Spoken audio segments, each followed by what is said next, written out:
Welcome to the Filmmaker Mixer podcast, the podcast by filmmakers for filmmakers. My name is Andrew, and I'm joined alongside my co-host Jeff, as always.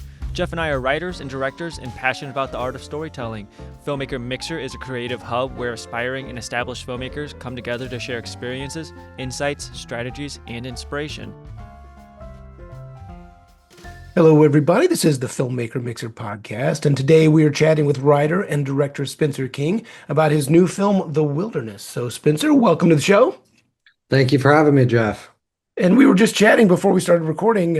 You said your first film premiered at the Austin Film Festival, which is coming up in a couple weeks. Yeah, man, and I love Austin. They treated me so well, and that was an amazing experience. I hope to come back soon. Yeah, well, when you do, you look me up. Definitely. Well, tell us about this film. I know it's just about to come out. So, The Wilderness, for the people who haven't heard about it or are just now listening to this show, give us the pitch. What's it about? Yeah, so it's about kids that are in the troubled teen industry, which a lot of people don't know about, but it's a wilderness therapy film. So when I talk to people casually about it, I say it's a backpacking film about a group of boys in a coming of age situation. And but when you dig a little deeper, it's about kids that were taken from their beds into these experimental therapy camps, and they are out in the wilderness. It's called wilderness therapy. That's why the film is called The Wilderness. So it's a group of kids that are bonding through a really difficult situation, and it's based on truth that happens in this world today. There's a ton of kids that are in these camps all over the country and are legally kidnapped from their beds in the middle of the night and taken out to a place where they need to earn their freedom in a way that is not necessarily laid out, and sometimes the deck is stacked against you. So, Interesting. So I'm curious about this. You were talking about this idea of kids getting legally kidnapped and taken to these therapy camps. yeah. So how did you learn about this, and how did you decide to turn this into a film? Well, I was one of those kids when I was in No high kidding. Oh, school. wow. Yeah, so it was always something that I kept in mind, and I met a lot of people through it that and afterwards as well that had experiences that it really shook them. It definitely had that with me, but there's a lot of kids that they get taken and go to these programs at 14, and then the people who own these programs also own therapeutic boarding schools that are under a different name, and the parents don't know that, and they try to convince your parents to send you to these boarding schools that oftentimes it's a way to kind of keep these kids in the system for a while. And yeah, and I felt very passionate about it. And I also was passionate about film, and I made a film like we were talking about before. I made a film that premiered at Austin a couple of years ago, and it kind of gave me the opportunity to maybe make another film. And I always wanted to see if this story could get told. And here we are. I'm on the Filmmaker Mixer podcast, so I guess it did. So what was the process of taking this real life experience and then tailoring it into a narrative film? Obviously, you had to take what you went through and then create, a three-act structure out of it. So what was that process of translating your experience into the script?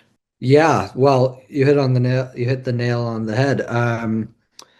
It was really difficult for a while because I didn't know. I was like, am I telling my story or am I telling a story? And I every time I strayed, I fought with that, and then I had to make a decision. I was like, I'm going to fictionalize a story, and I'm gonna distance myself, I'm gonna put myself in there, and that gave me that freedom as a writer. As a writer, you always put yourself into characters, even if you're telling a sci-fi horror, something that's not your life experience. I think most writers put themselves into characters, and I was able to do that, and I would say that this film, everything in it is true and fiction. It's like it was very freeing when I kind of was able to distance myself and while also trying to remain authentic to the experience.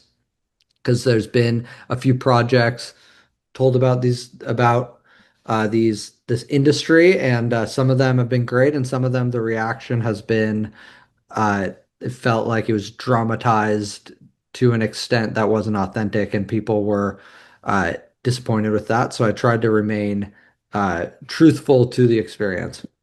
So you've got the script, you know, you've done this script, you're wanting to get it made. How did you get it to Aaron Paul and Amy Berg? How did that collaboration happen? Well, so Amy is my mom. Oh, okay. So Well, there you go. yeah, easy. I just had to get it to her on a yeah, that was easy. And then she knows Aaron, and I've met Aaron before, and she loved the script, and uh we wanted to we thought Aaron maybe would want to act in it, and he read it and he loved it, and but he didn't want to play that role, and but he wanted to help shepherd it to get made, and he said, how can I help? And I said, well, there's a actor named Hunter Doohan who I love, and I would love, and he was just in a show with Bryan Cranston called Your Honor, and obviously Aaron and Brian know each other, and then through that we're able to get to Hunter. It spoke to Hunter, and me and him met up, and it was kind of off to the races. Hunter's a producer on it. He brought a bunch of actors that most of the cast is people he knows. Lamar was in Your Honor as well. Aaron Holiday and him are good friends, and so it was just kind of a domino effect from there. And when you're going to get financing for something like this, is it cast dependent? Is it genre dependent? How does that work? Because we're always getting emails from filmmakers, how do I get a film made? Which is obviously a big question. There's so many ways to do it. But in this case, did the money come attached to cast, or how did that work? No, it didn't actually. I do know that the other film I just did it did, and most films are, actors have, the like investors attach a price tag to what Right. their is and stuff. But we got it financed outside of the normal stream, and people that really cared about this issue, I would say. So I would say that was our pathway. Well, as an independent filmmaker, I'm curious, what's your background? How did you get interested in filmmaking? How did you get interested in storytelling? How did that start for you? Yeah, well, I'm sure that when you planned that question before, when you didn't realize Amy was my mom, kind of. But she's an amazing documentary filmmaker. She just did the Jeff Buckley documentary. I don't know if uh, you're aware of that. But I grew up around a very, she's a journalist. That's how she got her start. And I grew up around seeing her, really hustling to get stuff done. And so I saw that work ethic, and I also saw her do it, which gave me the confidence too. I think that pursuing perfection can kind of stop you from getting films made. That's Yeah. something that I noticed, and I made a lot of short films like through high school and college, and each one of them I thought was going to be amazing, and usually they weren't, and so I think just kind of like getting the reps is something that when I'm asked by, aspiring filmmakers, that's kind of something I lean towards. But yeah, and then so my father, he is a musician, and he is a songwriter. So I feel like I'm kind of a good mixture of the two of them, because I started screenwriting. My mom does documentaries. My dad's a songwriter, and I write and direct scripted. So yeah. Well, screenplays are definitely very much like music. There's a rhythm to them. There are callbacks. There are, sort of chorus elements to a screenplay in terms of the structure. So it makes sense. So I'm curious about something else. We talked earlier about your first film, and you did a lot of shorts and so forth. I don't know if you can answer this, and maybe it wasn't.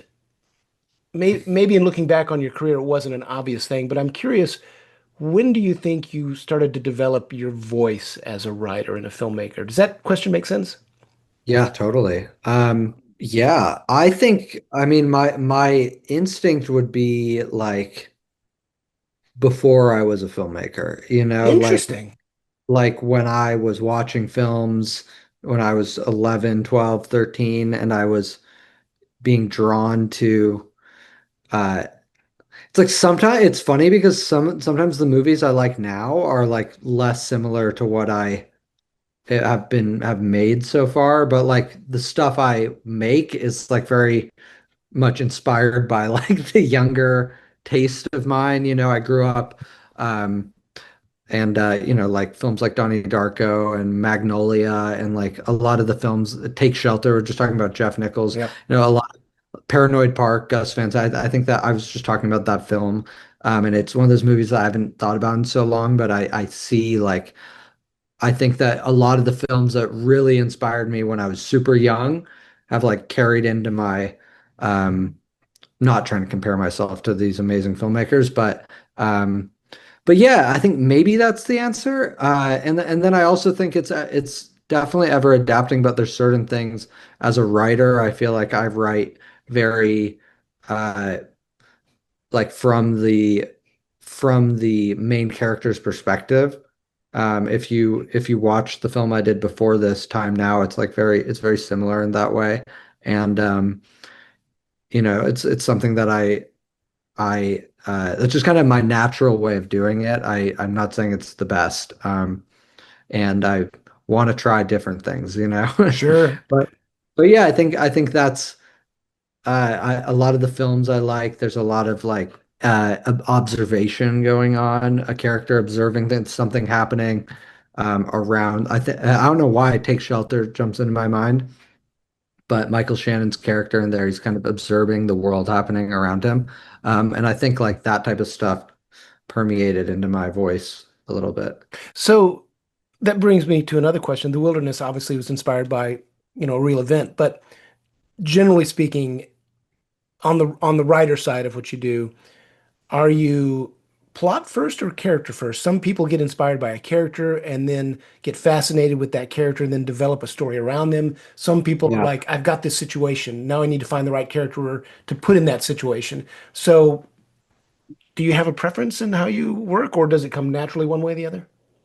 I would say that I'm character first, and I would say that this film was plot first. And I think I'd say the script. It took me a long time to get it to the place, to the way we shot it at, and it went through so many different iterations. And I wanted to tell a story about kids in these camps, so like that's plot first, and then I kind of had to work around that. And but I would say the stuff I've done in the past, I used, especially when I was like in college and uh, just kind of writing freely. Um, it was just always just like character, and I'm just like going, and I'm like, well, I wonder where this story is going to go. Well, pivoting over to production, Yeah. what was it like shooting up there in Utah? I mean, it looks very unforgiving. Oh, that's a good way to put it. It was amazing. It was so fun. We had, 40 plus people in cabins. Um, felt like summer camp. The crew got so close. I love on location filming. And yeah, no, it was really special. When we were out there, we were hanging out on the weekends, and we weren't, going home to our lives. And I mean, I think there's it's a sacrifice for sure for a lot of people, but a lot of people made that sacrifice, and we got really close. And I'd say that was a family. We were all, from Hunter, the lead actor, to PAs on the crew. We all knew each other, and it was a great experience. So, I'm curious about something else since you wrote it and directed it. When you got the script written and then when you moved into the director's chair, there a transition from writer to director where maybe you do things a little bit differently than you had planned, if that makes sense. Yeah, well, I would say the big transition is once you get actors on board and you actually hear it in their voice and you visualize it and you're like, well, this guy is better than I could have ever written. Lamar, who plays Miles, he comes in and you're like, man, I'm re-envisioning this character with a actor that has more range than I could ever write. And then you guys work together, and I'm definitely not like a Coen Brothers script to screen director, and I respect that. I don't have that skill set of like every, from what I've heard at least, like every cough on script translate. Um I worked with these actors and they all made it better. And then that goes to department heads and everyone with creative licensing on this film. I asked them to bring it because we were better for it. I'm curious about something else since you've made several films. Do you tend to work a lot with the same folks, same, DPs or crew members? I know a lot of people when they're making films, short films, or going to film school and developing their career, Yeah. they kind of we call it, building your tribe. You find people you like to work with and you continue to work with them. Has that happened with you? Yeah, totally. So Sean Mouton, who shot this film, he shot my other or our first film, Time Now, and he's from Michigan, which is where I was making films in college and stuff. And we had a bunch of guys from Michigan on this crew that came out, and then I did another film after this called Nichols, which I did not write. I was hired to direct it, and that'll be coming out in the spring. And that was shooting in LA, and Sean was getting married during that shoot, and I was terrified. I was like, man, I don't even know. Am I even a good director? Like, it might be this amazing DP who's a good friend of mine. So I had to work with another guy. I had to, Luke Dyra, who did Ghostlight last year. I don't know if you saw Ghostlight, um, but he's amazing too. And so that was my first foray into working with a different DP, which I think is probably the scariest thing a director can do. And it went great. They both are amazing. They're both really good friends of mine. So yeah, I've now have had that first experience of working with someone else. But Sean, who shot The Wilderness and Time Now, is just such an amazing cinematographer, and the way he works with his lighting team is beautiful. The way he treats them like a quarterback treats his offensive linemen. He gets them all amazing gifts. He got them all these light meters that he swore they had to use. And they all looked up to him, and he's just he takes time with every setup, and yeah, I love working with him, and I am excited to work with him again. Well, what are you up to next? Well, I both this film and then Nichols will be coming out next year, and then I just got attached to a script that I really like, and it's another desert film, and a little bit more of a crime morality play, crime film that I hope gets made, and that's really exciting. And then I've got two scripts that I'm really excited about. So you just trying to see what hits. It's like you're never hotter than right before your movie comes out. Well, I was told that once. I think it's well, before we wrap up, for people who want to learn more about the wilderness, more about your career, see what you're up to and, currently and coming up, how do they follow you? How do they track you down? Are you like a social media guy? How do people learn more from Yeah, I mean, they should definitely follow the Wilderness Movie Instagram. So that is all the screenings and the show times are on there. We've started this advocacy campaign that's working with people that went through these programs, and yeah, and then I'm sure you can find my Instagram from there. And I'm not super active on social media, but I've been told I need to be. So yeah, I just hope that I think it's less about me, it's about going to see this movie, and hopefully it speaks to some people. For sure. Well, it's a terrific film, The Wilderness. Spencer King, come back and see us sometime. Thank you, Jeff. Thanks And, for having me. and next time you're in Austin, you holler at me. Will do. All right, buddy. You take care. All right. Thank you. You too. Thank you for listening to the Filmmaker Mixer podcast, a podcast created and hosted by filmmakers Jeff Stolen and Andrew Lamping, and produced by Melody Lopez. Our theme song was composed by Stephen D. Bennett. Make sure to follow or subscribe on whatever platform you're listening to us on, and stay tuned for future episodes.